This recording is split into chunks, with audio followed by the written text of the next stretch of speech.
I love the line of verse 2 of Spirit of Life. Spirit of peace, enter our world. And of course, it got me thinking, how does the spirit of peace enter our world, enter my world? And we know that the path to peace can be very circuitous.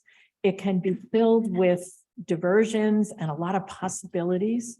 And today I would like to share some of my notions around calling in the spirit of peace and searching for and attaining vibrant peace. For me, there is a sense of peace I feel, and there is an old Hindu expression, which I love, that says, no mud, no lotus. No mud, no lotus. So the path to peace for me is if there is not any personal inquiry or no reaching out on behalf of those suffering or those two suffering, then there is no vibrant peace. No mud, no lotus. So there is a sense of peace I feel knowing where I am. That is the feelings that I am feeling. These feeling states, both negative and positive, that run through my inner self at any given time. Because if I know what my feelings are, that they are moving through me, bearing their gifts, and if I am wise enough to receive them, then I can become aware of those feelings, accept them in the moment, and it does bring me peace, no matter how strong or negative they are. This year, our family services have been focusing on communication and resilience wrapped up in prayer, play, and fellowship. And one of the activities we learned is belly breathing and noticing our feelings as they arise within us. You might know this as mindfulness. How can this small activity inform my life and the lives of our families here at USR? As a religious education program within a faith community, it seems we can allow this one small activity to take root within us. So case in point, in our family service, we move and develop the practice of noticing our feelings. We move it into a spiritual practice that takes root and grows and moves in unexpected ways. And we created a remember bracelet. I'm probably the only one who is still wearing mine, to remind us and to note our feelings. This is my bracelet. It's gotten a little gross around the edges. I've been wearing it for several months, but it is an incredible tool to say, oh, wow, well, what's going on in the body? Oh, wow, what's going on in those minds? And I tap it, it interrupts thought patterns, and it reveals feelings, both negative and positive. So there is a sense of peace that enters my being when I do that mindfulness activity. There's another kind of circuitous pathway that I have experienced in my journey for vibrant peace. And over time, this spiritual practice of mindfulness, my little remember bracelet, can also lead me unexpectedly sometimes to states of unknowing. And Wendell Berry's poem, The Real Work, captures this so beautifully. It may be that when we no longer know what to do, we have come to our real work. And that when we no longer know which way to go, we have come to our real journey. The mind that is not baffled is not employed. And the impeded stream is the one that sings. This poem entered my life shortly before our poetry service, January 1st, and I immediately ran outside to my backyard where a running brook runs down the side of my property. It is true. The impeded stream is the one that sings. As I took in the fallen branches and mounds of leaves obstructing the flow, I also took in the melody of the rushing water. And I thought, can I, as a person of faith, hold the hope of the impeded stream that sings in light of all the suffering in the world? I can participate in holding things together in bringing an understanding that even circumstances that are choked and still with challenge still bear life. I am thinking of the woman who was people ahead of her, less than a dozen, and the border closed. And she had been traveling through the jungle for months, and she was alone with 3 children under the age of 4, an infant, weeping, and her 4-year-old, the oldest, crying because her mother was crying. I am thinking of the elderly woman in Ukraine whose apartment she had lived in for half a century was bombed, and with great respect, difference, and gentleness, this big soldier had her by the arm and was guiding her through the rubble and out the door of her apartment. The right arm engaged with her and the left arm holding high her bird cage with her little bird. This understanding that one can participate in bringing hope and holding things together brought me to yet another and even deeper path to peace. The deliberate act of bearing witness to another's suffering and the capacity to experience disequilibrium before entering deep acceptance. Very paradoxical, right? We're going for peace. And yet it's the deliberate act of creating disequilibrium. One of the people we lost this year was the author Thomas Cahill, who many of you will remember wrote How the Irish Saved Civilization and many other fine books. He has a glowing obit in the New York Times if you want to read that, but buried in that is a link that brought me to my knees about this quality of disequilibrium. It was Thomas Cahill's work in the world with his band of brothers and sisters from his New York City faith community that touched me so deeply. Here was a man who was willing to bear witness to suffering and offer the simple but profound gifts of love and acceptance. Here is an excerpt from an opinion piece he wrote in 2000.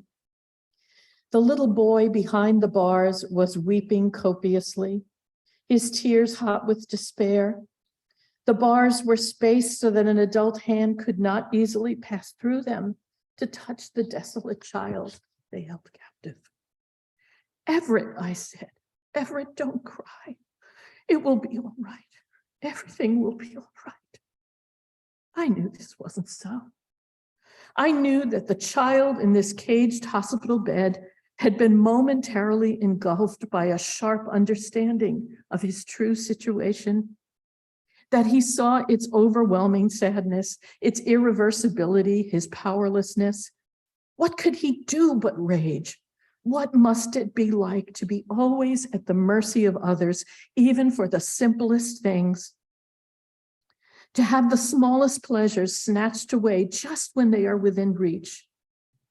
I got my hand through the bars up to my forearm, but still I could not touch him. But at last my fingers reached his, and he did not draw away.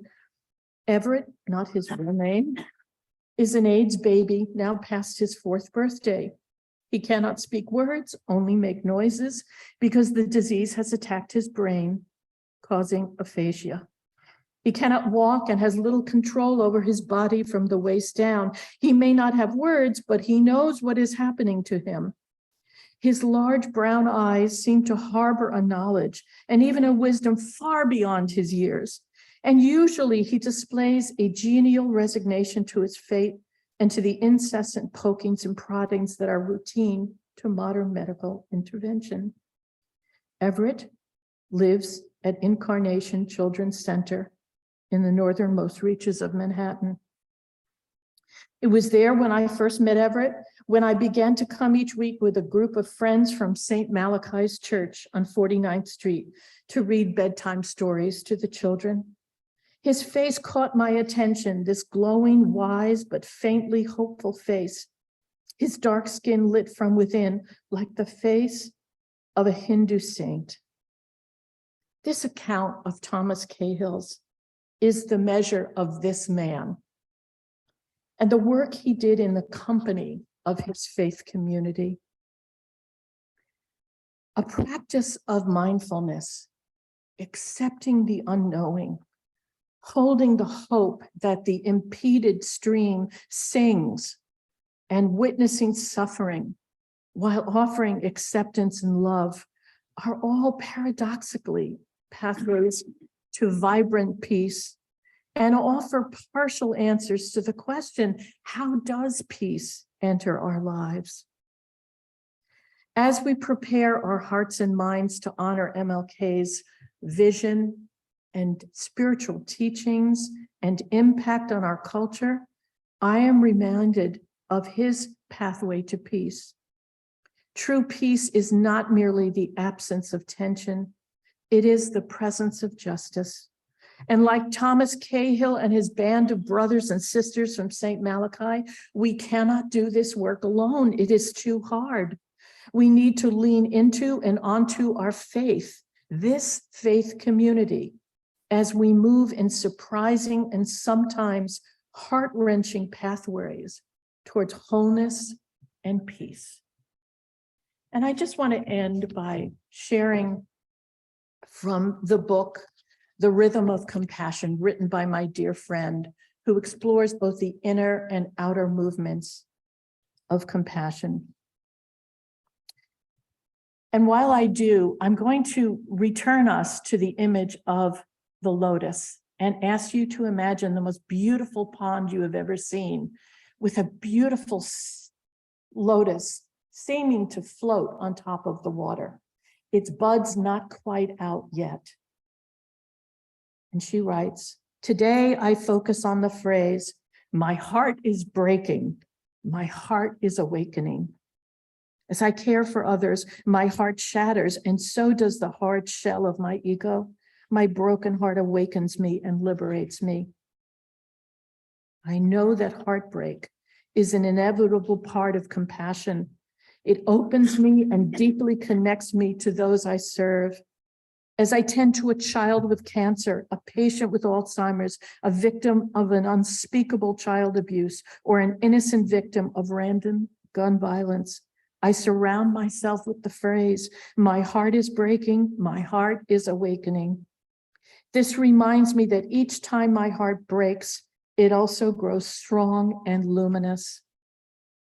So return to the lotus in your mind's eye and notice that the leaves are beginning to open and the lotus appears to be floating on the rim of this beautiful pond. Right now, I stop, I breathe in, I imagine my heart of compassion is in full blossom. No defending, no fixing, avoiding, or intellectualizing the suffering of the world. My heart is fully open and I am fully alive. And finally, the image of this full blossom lotus travels below the surface of the water, and we move all the way down to the bottom of the pond where the roots of the lotus have taken deep, deep, deep inhabitants. And we see that the lotus origin is from the mud. And I truly understand, Gail writes, that to abandon others and their suffering is to abandon myself. To open to the immensity of others' pain is to open to the immense compassion within me. And so I wish you in this new year, the spirit of peace come unto you and your family and to this community and to our region and to our country and to this world. May you know vibrant peace.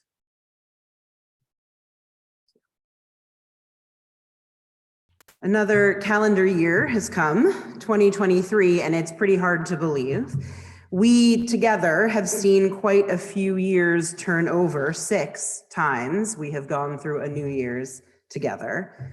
Some of those years have dragged, others have flown by, some have been filled with personal or collective tragedy, and every single one of them has been filled with moments of joy too. Every single year we have spent journeying and messing up and apologizing and forgiving and trying again and being here and present to one another. Love has grown. Present here in this community among us and between us and in us is the spirit of love, through all the challenge and all the change. At each of the turns of the year, we have invited you into different activities, sometimes into imagining statements of purpose, sometimes resolutions, sometimes words you have generated for yourselves, sometimes words we have given to you. Always, we have asked you to make these holding on to your own sense of power and possibility, your own sense of compassion and love for yourself and for this world. It's a way to begin the new year with intention, adopting an attitude toward what may be in the unfolding of the coming year. So this turning of the page, we come together with a brief time for intention setting. So we're going to do this with a little bit of visualization. So come again into a comfortable place. You can shift your body a little bit if you need to, get into a spot. If it helps to close your eyes, you can. If it helps to focus again on the image on the screen, do. But take that breath in through the nose, out through the mouth. And I'm going to invite you to picture yourself in a green field. The grass around you is damp from a light rain that has come and gone. You can smell the grass in the air. Feel the world renewed after the rain. Picture yourself with a light, warm breeze brushing against your skin. Feel where your body meets the ground, solid beneath you.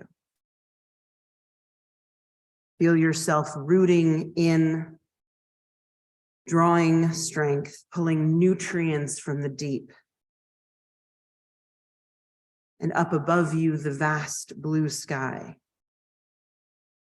In that boundless expanse are some clouds, catching the growing sun on their edges. Imagine what it is you are looking forward to this year. Place you want to go, people you want to see, things you want to do, or a calm you want to cultivate inside yourself. See whatever it is you are looking for in the shapes of the clouds. And as they form themselves into your vision, feel your body want to rise to the sky. Imagine that the top of your head is like a sunflower opening, pulling towards that sun, towards the coming year. Let your head be drawn upwards. Let your spine extend like the stem of the flower growing up. No need to strain, no need to force. Just feel yourself elongate like a blossoming flower or a tree whose branches reach toward the wide blue sky. What are those intentions you seek? What are the possibilities calling you on? Nourishing your spirit, nourishing your growth. What do you long for? Whisper it aloud. Tell yourself what you hope for, what you'll work for in this coming year. Take a breath and speak the words if you are so moved.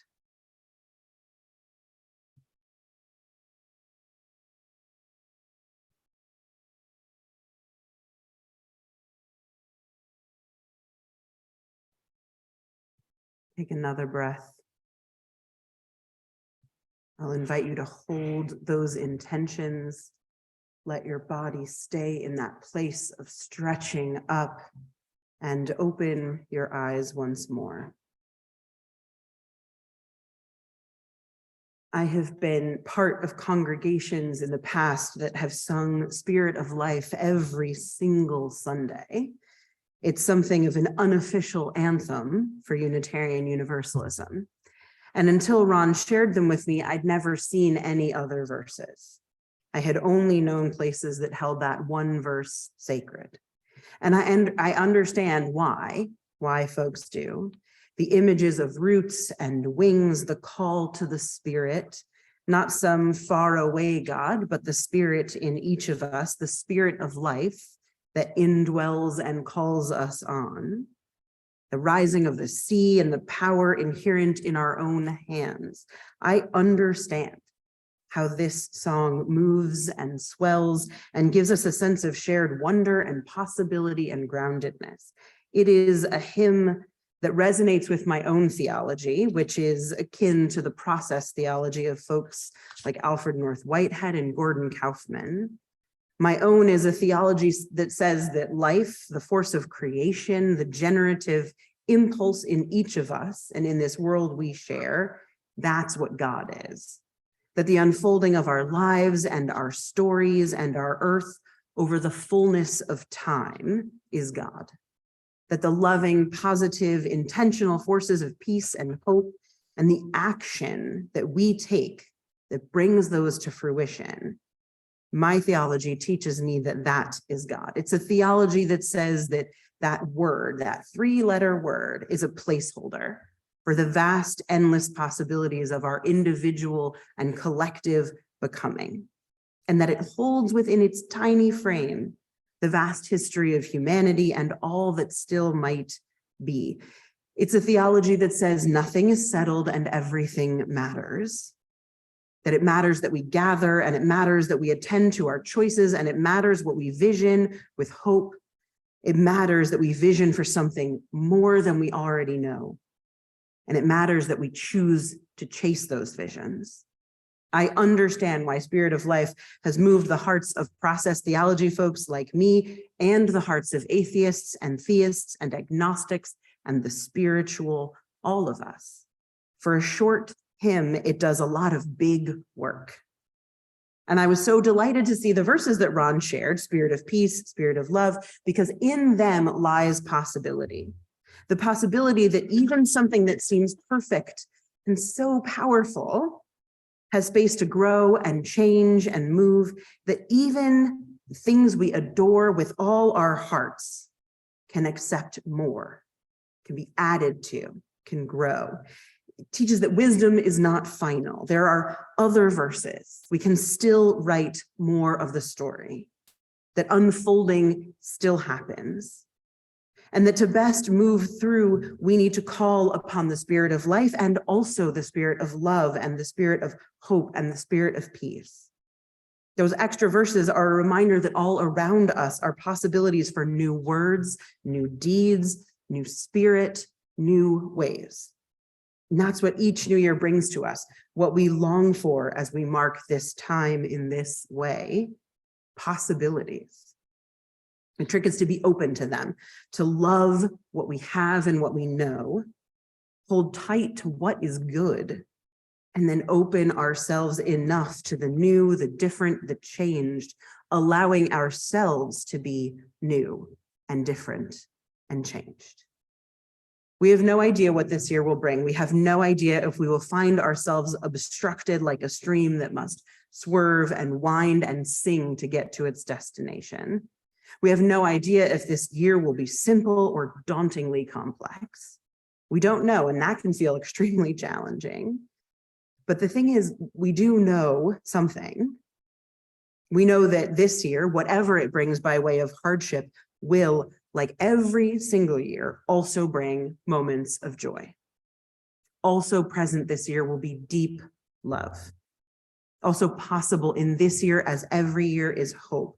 And we can hold on to and trust in those truths. There will be life, times of peace, so much love and enduring hope, almost whether we want it or not. And thank goodness for that. We all know that we are best served by helping these along, by remembering the power in these words: spirit of life, spirit of peace, spirit of love, spirit of hope. And in the truth that we matter and nothing is settled. So together we sing and we remind ourselves of the possibility in beloved community, and in the new year, holding our intentions close and our love even closer.